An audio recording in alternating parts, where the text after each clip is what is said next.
All right, guys. So Donald Trump is currently hosting the self-proclaimed dictator of El Salvador, President Bukele, to the White House, where we took multiple steps up the fascism escalator here, with Donald Trump suggesting that not only undocumented migrants, but also American citizens could be shipped off to El Salvador, to the CECOT prison complex that is widely known for torture and slave labor. So let's go ahead and watch this first clip here. You mentioned that you're open to deporting individuals that aren't foreign aliens but are criminals to El Salvador. Does that include potentially U.S. citizens, fully naturalized Americans? If they're criminals and if they hit people with baseball bats over their head that happen to be 90 years old, and if they rape 87-year-old women in Coney Island, Brooklyn, yeah, that includes them. What do you think? There's special category of person? Okay, so he uses the most hyperbolic, extreme examples here that you could possibly imagine, right? Somebody hitting a 90-year-old person over the head with a baseball bat, or sexually abusing an 87-year-old, specifically for some reason in Brooklyn or Coney Island. And he uses those examples. But what he's specifically saying here, to make it explicitly clear, is that he is floating the idea of shipping off American citizens to a foreign torture dungeon. Okay, that's what he's saying here. Now, keep in mind, the people who he has already sent to this facility in El Salvador have been given no due process whatsoever. And we now know, and I'll circle back around to this here in a second, that an overwhelming majority of the people he has sent there have zero, nothing, nada criminal record here in the United States. They were given no due process whatsoever. The claim from the Trump administration is that all of these people we're sending there are part of this Tren de Aragua violent Venezuelan gang, right?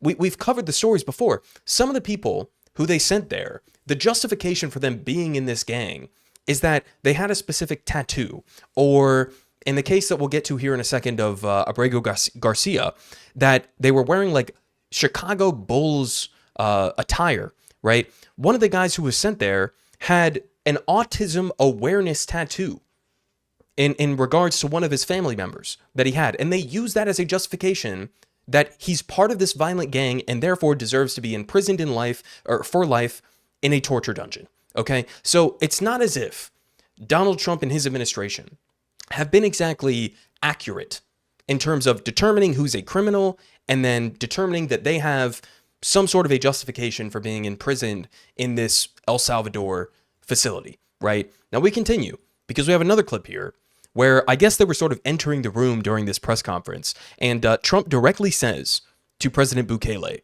"Homegrowns are next. The homegrowns. You got to build 5 more places. It's not big enough." Let's go ahead and watch this clip. It's a little bit difficult to hear. Demanded the people wanted to change everything, and they wanted. He demanded. They love you. They love what you do. You know, I'm not feel supportive. I want him to do. You know, homegrown criminals next. Yeah.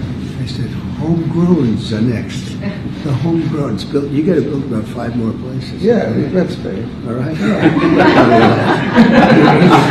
Yeah. So he's telling him, you got to build more facilities, like the current CECOT facility that you have right now. And I don't know if you guys have seen pictures from this facility, but it is barbaric, right? We're supposed to sort of have some standards in terms of how we treat people that we are warehousing in prisons here in the United States. In this facility over there, they have like no real beds. There's about 100 guys stuffed into one giant cell. They're not given any sort of daylight, no contact with the outside world, no communication with families or lawyers or anything like that. It is as barbaric as you could possibly imagine. And again, some of the people they're sending there have no criminal record, right? And many of the people they're sending there were here trying to go through the legal process of either claiming asylum or through other avenues to try to stay in the United States through the adequate avenues. And they were rounded up, black bagged, and shipped off to this foreign torture dungeon. And Trump here is saying, let's build 5 more. We're going to need more of these facilities because apparently we're not only sending alleged members of this Tren de Aragua gang or even undocumented immigrants, but also American citizens who apparently are just rampantly running around the country smashing 90-year-olds over the head with a baseball bat. Now, again, we have an update on one of the specific cases here of one of the men who was sent off to this facility in El Salvador. So here from Politico, the Trump administration is now contending that it has no duty to return an illegally deported man to the United States. So this is somebody who was, by the determination of U.S. courts, explicitly not supposed to be returned to El Salvador due to the potential danger that it would pose to him, right? The Trump administration, regardless, shipped him off to El Salvador and is now defying a Supreme Court ruling that says you need to facilitate his return.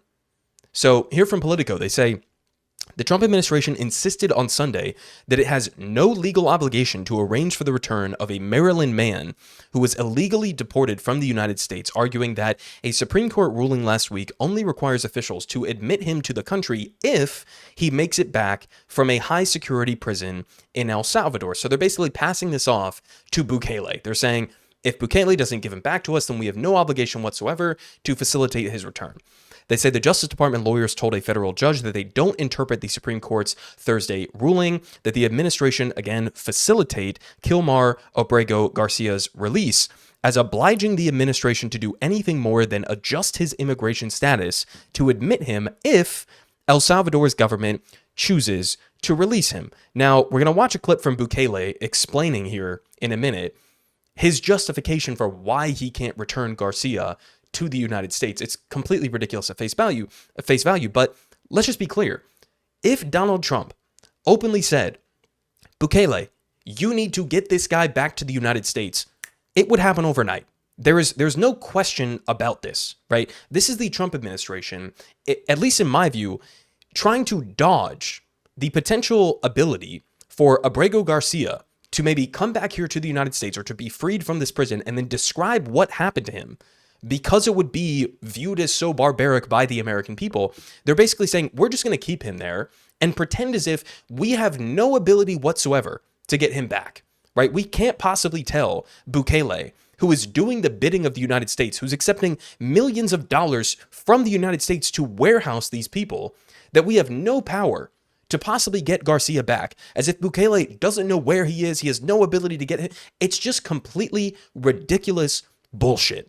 It is a circular game that they're playing right now for extremely dystopian ends. So they continue here. They say, the administration's position suggests that officials do not view the Supreme Court's order as compelling them to seek Abrego Garcia's return. The Salvadorian native entered the country illegally around 2011 and had been living in Maryland. The Trump administration has admitted that it deported him to El Salvador in violation of a 2019 immigration court order barring his deportation to that country.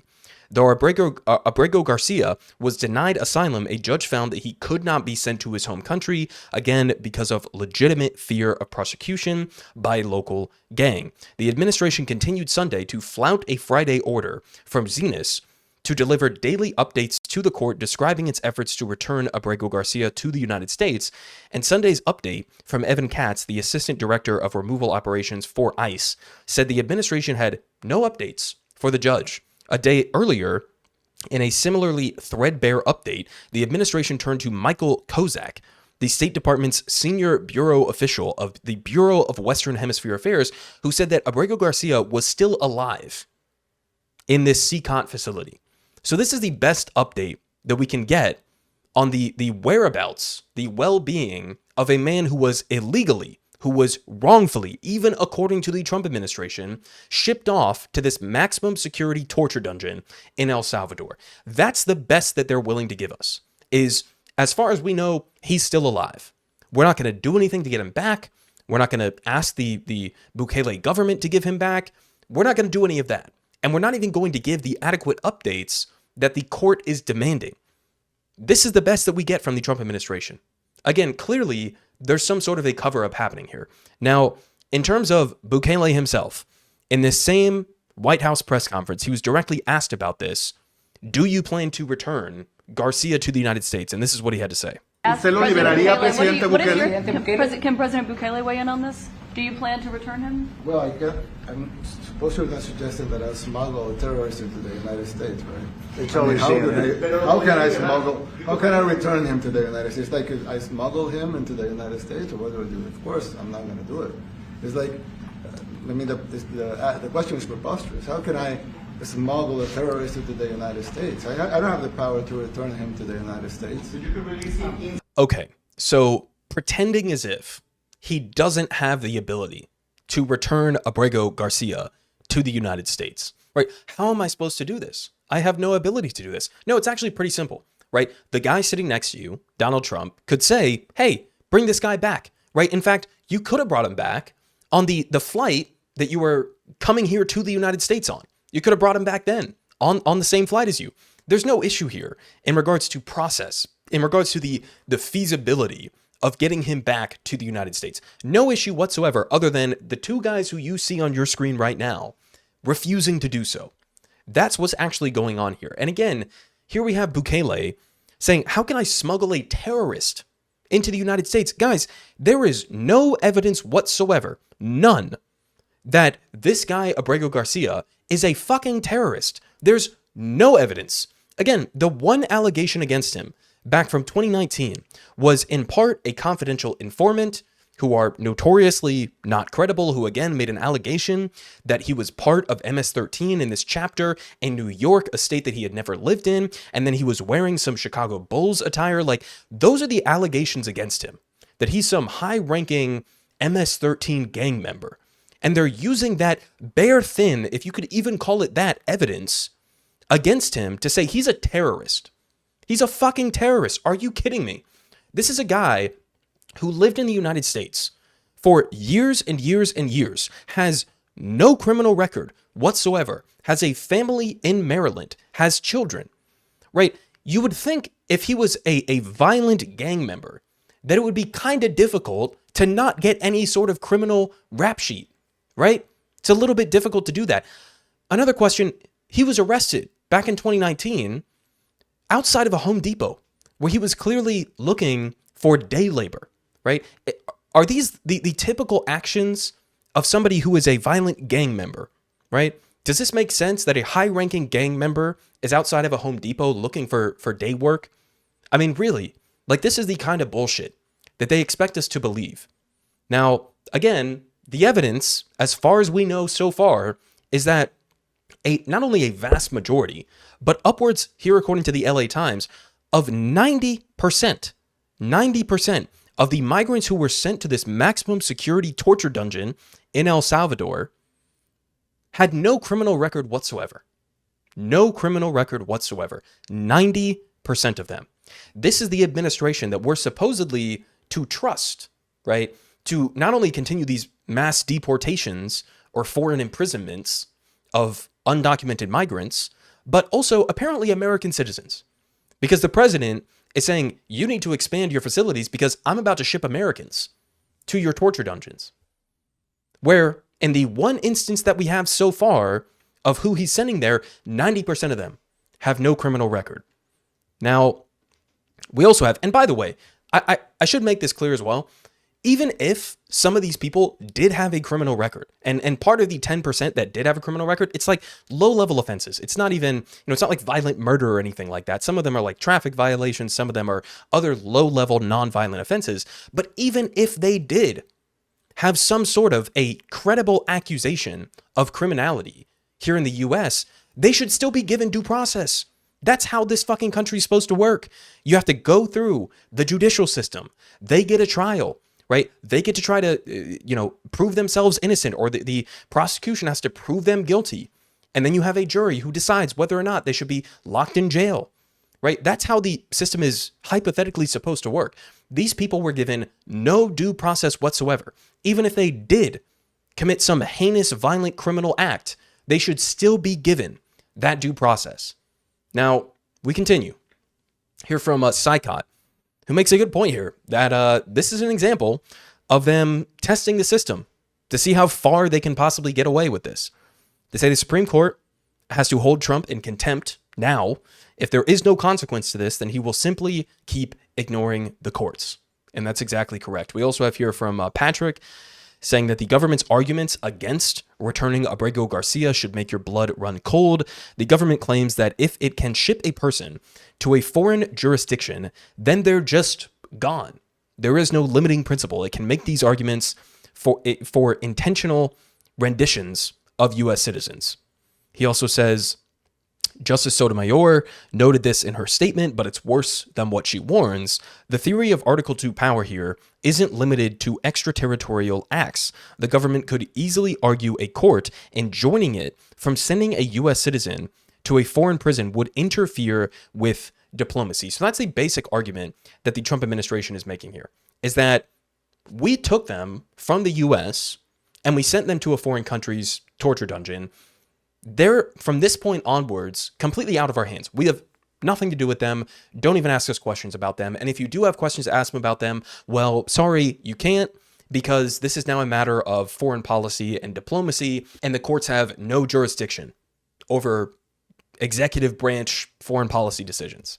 This is the argument they're making. So again, if they can get away with this, in the case of Abrego Garcia, then why can't they get away with this in terms of deporting American citizens with no due process? Throw them out of the country, send them to an El Salvador torture camp, and then say, sorry, courts, you can't ask any questions about this because this is now a matter of foreign policy. This is about our relation with El Salvador, whatever other country we want to get involved in this. There doesn't seem to be any sort of limiting factor to this. Now, at the same time, we also have some updates in terms of the, I guess, so-called anti-Semitism crackdown here in the United States, really a full-blown authoritarian crackdown on anybody who dares to criticize the government of Israel. So here we have multiple instances of people who are here completely legally in this country, people with green cards or student visas or whatever the case may be, who are being thrown out of the country, again, black bagged, thrown into unmarked vehicles, detained in some cases in Texas, in some cases in Louisiana, and then eventually to be deported for, again, the crime of protesting a foreign government. So the update here on Mahmoud Khalil, who was leading some of the protests at Colombia, is that an immigration judge has ruled that Mahmoud Khalil can be deported. So this is the extent, again, that we are willing to go as a country under the Trump administration to protect the feelings of an apartheid government in Israel that is currently in the midst of committing what I think is arguably the greatest crime in modern history of a full-blown genocide against the Palestinian population. This is coming at the same time as the Trump administration is doubling and tripling down on his plan to fully ethnically cleanse the Gaza Strip, to make way for potentially Israeli settlements, potentially U.S. occupation, whatever the case may be. So you dare to criticize that. You dare to criticize the fact that Israel just bombed one of the only remaining semi-functional hospitals in Gaza, then you could potentially be shipped out of the country. So another example here. We have a 7-year U.S. resident with a visa went to Australia for 2 days for his dead sister's memorial. On return, he was detained for over 30 hours with no phone, and officials called him retarded, then canceled his visa and deported him with a 5-year ban from the United States. The only explanation that they gave to him, apparently, was Trump is back in town. We're doing things the way that we should have always been doing them. This is somebody who was in the country legally for 7 years from even an allied country like Australia, right? They're in the country for 7 years. They go back to Australia for their dead sister's memorial, and then upon re-entry, they are detained, their phone is taken, they're called retarded, they say Trump is back in town, and then they cancel his visa and ban him from the country for 5 years. Now, another one here from Dropsite News. Mohsin Madawi, a Palestinian-born green card holder and student at Columbia University, deeply involved in the pro-Palestine activism on campus, has been arrested by HSI agents in Vermont in the middle of his appointment to become a U.S. citizen. So again, we're not talking about somebody who entered the country illegally, okay? We're talking about somebody who was going through all of the legal channels to be able to eventually not only study here in the United States, but in this guy's case, to become a U.S. citizen. And he is arrested in the middle of that process. So this is not about, oh, let's get rid of the violent criminals here in the U.S. and send them back to their home countries. That's not what this is about. In this specific case, as is the case with Mahmoud Khalil, as is the case with Ulster, who we'll circle back around here to in a second, this is about criticism of a foreign government. Right? You will be thrown out of the country. Whatever legal avenues you were going through, completely defunct at this point. Now, again, further update here on Rumeysa Öztürk, here from Jeff Stein. They say, days before masked immigration and customs enforcement agents detained Tufts University student Rumeysa Öztürk to deport her, the State Department, under Marco Rubio, determined that the Trump administration had not produced any evidence showing that she engaged in anti-Semitic activities or made public statements supporting a terrorist organization, as the government has alleged. The finding, contained in a March memo that was described to the Washington Post, said Secretary of State Marco Rubio did not have sufficient grounds for revoking Öztürk's visa under an authority empowering the top U.S. diplomat to safeguard the foreign policy interests of the United States. They say the memo, written by an office within the State Department, raises doubts about the public accusations made by the Trump administration as it sought to justify her deportation. The Department of Homeland Security has said that Öztürk engaged in activities in support of Hamas, a U.S.-designated terrorist organization, but neither that agency nor U.S. prosecutors have provided evidence for that claim. So, in the case of Rumeysa Öztürk, she was not even, in the case of like Mahmoud Khalil, leading protests on the college campus. She wrote a fucking op-ed that was asking for her university to abide by what their student senate had voted on, that they look into the investments of the university and make sure that they're not complicit in the ongoing genocide in Gaza, right? She wrote an op-ed about that. That is her crime. And even under the authoritarian, dystopian, draconian standards of Marco Rubio's State Department, that, oh, we can deport anybody who's here on a student visa or a green card or whatever the case may be, if we think that they are opposed to U.S. foreign policy, if we think that they're engaging in anti-Semitism or support for a foreign terrorist organization, even under that thinly veiled bullshit standard, they still had no evidence against her, right? Because she's not anti-Semitic, because she's not in support of terrorism or whatever else. So even under these authoritarian standards that they still had no evidence. Yet they still deported her. Yet they still black-bagged her on the street, unmarked agents walking up to her, throwing her into a car, and then disappearing her. With absolutely no evidence whatsoever. Now, to finish off here, in terms of amping up the dystopian nature of all of this, here we have from Common Dreams. Trump's ICE chief craves deportation process like Amazon Prime, but with human beings. So this is from the 2025 Border Security Expo in Arizona on Tuesday. A U.S. Immigration and Customs Enforcement Acting Director, Todd Lyons, outlined a chilling vision for how deportations in the United States ought to be carried out. He said, quote, "We need to get better at treating this like a business, He says he wants to see the deportation process that is like Amazon Prime, but with human beings. Amazon Prime, but with human beings. And at the same time, last thing here, we also have notorious leader of the Blackwater war criminal private military contractors trying to get involved in all of this. Eric Prince says he wants to cut a deal to skirt immigration laws and transport detainees from the U.S. to El Salvador in the tens, if not hundreds of thousands. So I'll leave you guys off with this. Again, there is no way to exaggerate what's going on here. This is the most intense, the most authoritarian crackdown on free speech in this country that I've ever seen in my entire lifetime, right? Not only are we deporting, blackbagging, arresting, throwing into unmarked cars people who are simply critical of a foreign government as they're in the midst of an ongoing apartheid and ethnic cleansing and a genocide. Not only that, but we are throwing people who have no criminal record whatsoever into a foreign torture dungeon with zero due process. Like, while the president is simultaneously threatening to do the same thing to American citizens. There is no exaggerating the nature of what's going on here. This is fascism, pure incarnate fascism that we are witnessing. Politic guy has the best politic. Believe me, no one does it like him.